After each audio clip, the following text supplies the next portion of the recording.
China's rise is one of the most significant economic transformations in modern history. In just a few decades, it evolved into a manufacturing powerhouse and major global force. So how did China become an economic superpower? China was not always an economic giant. For much of the 20th century, the country remained relatively poor and economically constrained. The turning point came with reform.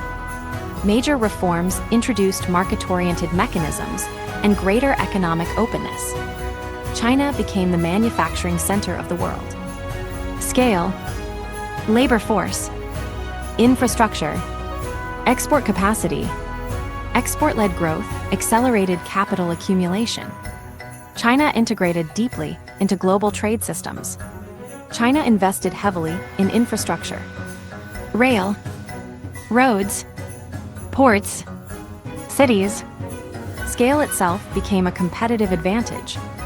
Economic strength translated into geopolitical influence. Capital, manufacturing, infrastructure, strategic reach. China's rise was not accidental. It was built through reforms, scale, manufacturing, exports, long-term economic strategy. In global economics, scale can become power.